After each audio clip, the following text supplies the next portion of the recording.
So, going back to what I was saying earlier, all of this leads me to believe that behind those flower beds, there's probably a huge antenna. And that antenna is connected to... Let me mark it. There's the body of a deep-sea anglerfish, like this. And right here. We can't see it, but there's an antenna here. And that's the reason why Lisa took the trouble to walk around the flower beds, so not to step on this antenna. But the audience who are pleasantly watching the movie can't see it because of the flower beds. And that's precisely the creator's purpose, to hide the antenna from the audience. Ponyo is designed in a way that the audience watching it doesn't realize how Sosuke is entering into a weird contract with a creepy creature. But why does Sosuke bind himself to this contract that says he must love the mermaid, Ponyo, forever and should always protect her? Here's Miyazaki's answer. He said, because Sosuke is a kid. Let me explain. He says adults can never promise such a thing. Even if they do, they'll never be able to keep that promise. Some may ask, so what happens to a kid when he grows up? Miyazaki's answer is unequivocal. A kid grows up to be a foolish adult. Without exception, all kids grow up to be dull. Foolish adults. That's why kids are amazing. That's Miyazaki's top classic logic, you see. He says Sosuke is still a kid. He hasn't become this foolish adult yet, and that's why he can promise he'll love Ponyo forever and will always protect her. Only a kid would make such a reckless promise, and only a kid would actually try to keep it. Miyazaki says Sosuke will be in deep trouble for the rest of his life. Ha ha ha ha! You can actually see him laughing out loud as he makes the comment in this documentary called The Work of Hayao Miyazaki. It was on NHK's documentary series, The Professionals. He bursts into laughter saying, there are some hardships in store for Sosuke. Ha ha ha ha. So, according to Miyazaki, Sosuke is screwed. Then, why does Miyazaki say that the movie has a happy ending, even though Sosuke binds himself into trouble? You see, I find it really interesting, or rather scary, I guess. So, for Miyazaki, all women are scary. It's not just Grandma Mare. And her antenna is not the scary part. No, Grandma Mare is scary because she's a woman. And for Miyazaki, all women are like Grandma Mare, scary, incomprehensible, but at the same time, strong and beautiful. Once you fall in love with a woman, you will be at her mercy for the rest of your life. That's how Miyazaki expresses his view on women in this movie.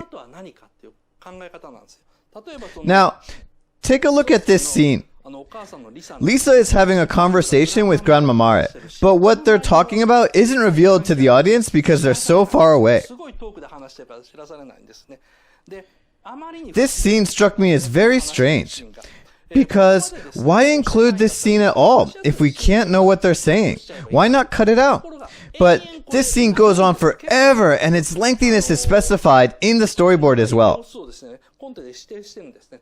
Which would only mean that Miyazaki wants us to imagine what they're discussing, even if we can't hear them.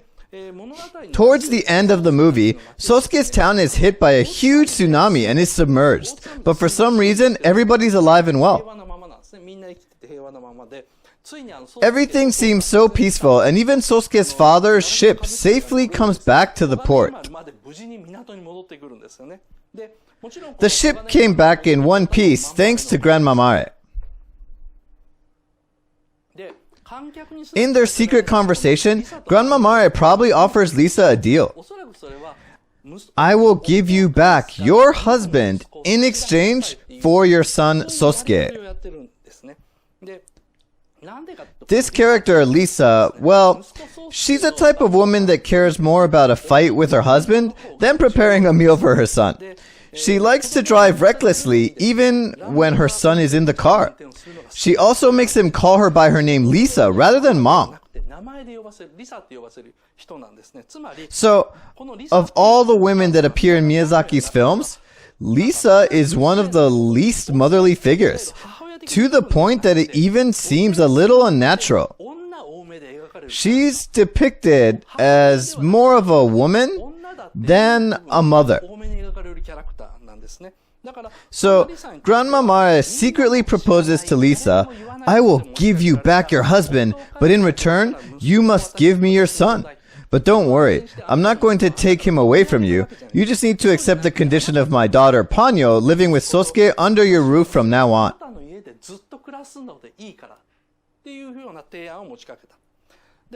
I actually think Lisa would see this as a fair deal. Of course, this conversation is hidden from the audience, but Miyazaki wanted to at least show us these women were up to something. He's sending us a warning. Women's private conversations always lead to men's misery.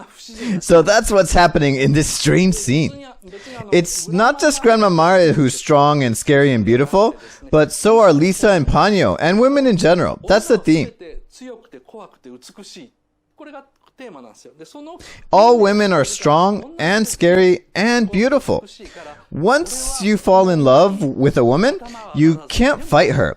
You break your back for her because you're madly in love with her. But once you become useless, she'll probably dump you or absorb you. Fujimoto knows this. That's why he always has bags under his eyes. In fact, all adult men have bags under their eyes, just like Fujimoto. He's perfectly aware of his fate, as seen by these bags. Sosuke, on the other hand, is still clueless about his fate. That's why he seems so pure and lively. Having shown all that, the movie ends abruptly. Sosuke and Ponyo kiss, and boom, the end. They live happily ever after, and the end credits roll in with this upbeat, jolly song. Ponyo, Ponyo, Ponyo, fishy in the sea. Tiny little fishy, who could you really be? Just like that, the movie ends!